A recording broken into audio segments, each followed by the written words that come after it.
माझ्यासोबत आता परिवहन मंत्री प्रताप सरनाईक सर आहेत। सर, आपण दहिसर टोलनाक्याची पाहणी करत आहात, कारण मुंबई अहमदाबाद महामार्गावरली वाहतूक कोंडी एक जीवघेणी वाहतूक कोंडी झालेली आहे। आपल्याकडून वेळोवेळी या दहिसर टोलनाक्याची पाहणी आमच्या सर्व मीरा भाईंदर वसई विरारच्या पोलिसांनी घेतलेली आहे। आमचे अतिरिक्त आयुक्त, महानगरपालिकेचे आयुक्त, त्याचबरोबर डीसीबी ट्रॅफिक, मुंबईचे पोलीस अधिकारी, आरटीओचे अधिकारी हे आणि MSRDCचे अधिकारी सुद्धा या ठिकाणी आहेत। ही आमची आता चौथी व्हिजिट आहे। आता पाचवी व्हिजिट सुद्धा 8 नोव्हेंबरला आम्ही करतोय। BMCने आम्हाला सगळा तो रस्ता क्लिअर करून दिलेले, फक्त मध्ये 3 ते 4 झाडं आहेत आणि त्या दरम्यान काही DP आणि CCTV वगैरे लावलेले ते पोल आहेत, ते शिफ्ट करून त्यांनी आम्हाला 15-20 दिवसाची मुदत मागितली आहे। परत हा जो टोल नाका या ठिकाणी उभारलेला आहे तो सुद्धा 8 तारखेपर्यंत खाली होणार आहे।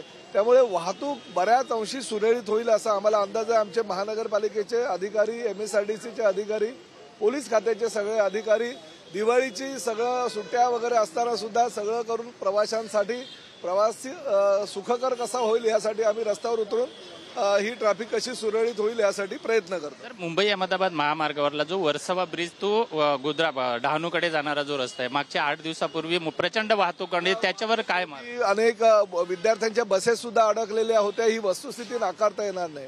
भिवंडीला जे गोडाऊन सगळे निर्माण झालेले आहेत, त्या गोडाऊन्समध्ये दिवसाला हजारो ट्रक जातात। राज्यातील आणि देशातील अन्य भागातून त्या गोडाऊन मधला माल जो आहे तो घ्यायला लोक ट्रकच्या माध्यमातून त्या ठिकाणी येतात। मोठे मोठे ट्रेलर येतात, मोठे मोठे अवजड ट्रक येतात आणि ते सगळे भिवंडीवरनं ट्रक, तो भिवंडीचा मार्ग बंद असल्या कारणानं किंवा योग्य नसल्या कारणानं सगळे घोडबंदर मार्गे येतात आणि घोडबंदर मार्ग सुद्धा पुढे गायमुख ते फाउंटन हा निमुळता असल्या कारणानं त्या मार्गावर वाहतूक कोंडी होती आणि त्याचा फटका जो आहे तो पूर्ण ह्या गुजरात हायवेला होतो आणि त्यामुळे ही वाहतूक कोंडी होते। परंतु आम्ही हे एक प्रयत्न करतोय। शेवटी कसं आहे, हा पर्याय जोपर्यंत उपलब्ध होत नाही अन्य रस्त्यांचा, आता टनलचं काम लवकरच चालू होणार आहे। परत ठाण्यावरनं भाईंदरकडे येणारा एक मार्ग आहे तो मार्ग, परत वसई विरारकडनं अलिबाग मार्ग, हे मार्ग जोपर्यंत चालू होत नाही तोपर्यंत थोड्याफार प्रमाणात वाहतूक कोंडी ही होणारच अवजड वाहनांमुळे। परंतु तरी सुद्धा त्यावर कशी काय मात करता येईल आणि मार्ग कसा काढता येईल, आमचे ट्रॅफिकचे सगळे अधिकारी, डीसीबी ट्रॅफिक विरकर आणि आमचे शिंदे साहेब आहेत, आमचे आणि कौशिक साहेब आहेत, ते मार्ग काढतायत। त्यांना आमचे राधा विनोद शर्मा जे आहेत महापालिकेचे आयुक्त, ते सहकार्य करतायत। परंतु शेवटी लोकांना पण आम्ही आपल्या माध्यमातून विनंती करतो की जेवढं कमीत कमी गाड्या रस्त्यावर आणता येईल तेवढ्या गाड्या रस्त्यावर आणाव्या।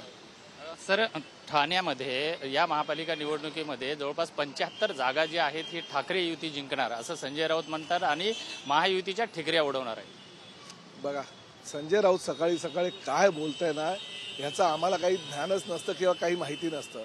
हो, बोलून फक्त जागा येतात का? विधानसभेच्या निवडणुकीमध्ये सुद्धा यांनी सांगितलं की महाविकास आघाडीच्या 200 अधिक जागा येणार, आम्ही सत्तेवर येणार। बोंबलले ना, ते 50च्या पुढे गेले नाही महाविकास आघाडी, 237 जागा मिळवून महायुती सत्तेवर आली। त्यामुळे बोलून वल्गना करणं आणि प्रत्यक्षात काम करणं, खरं तर अजूनही उभाटा गटाला जास्त जागा मिळाल्या असत्या, फक्त संजय राऊतांच्या ह्या सकाळच्या भोंग्यामुळे त्यांच्या जागा कमी होणार आहे, एवढं मात्र नक्की। महाराष्ट्राला वाचवण्यासाठी हे 2 ठाकरे एकत्र येत आहेत। हा महाराष्ट्र काय अंधारात आहे, बुडालेला आहे।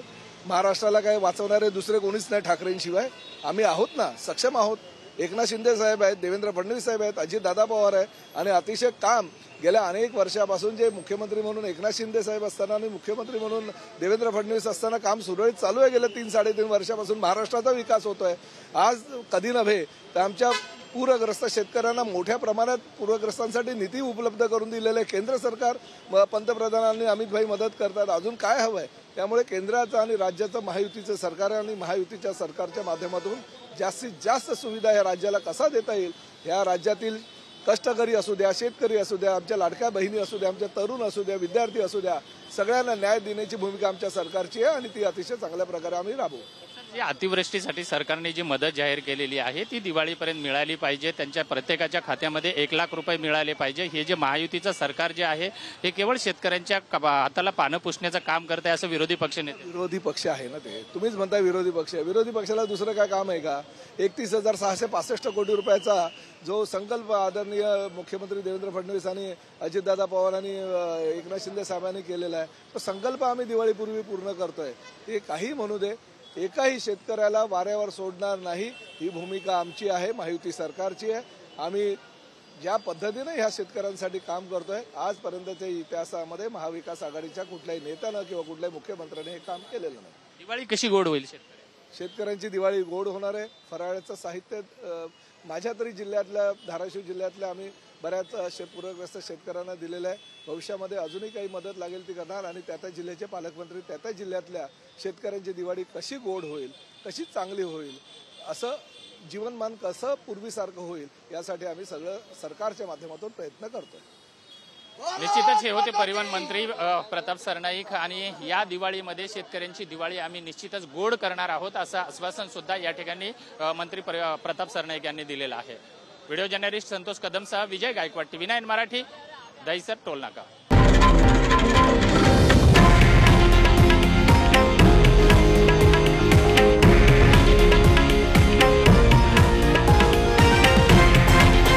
हे आहे देशातील नंबर 1 न्यूज नेटवर्क आणि आपण पाहत आहात TV9 मराठी, एकमेव.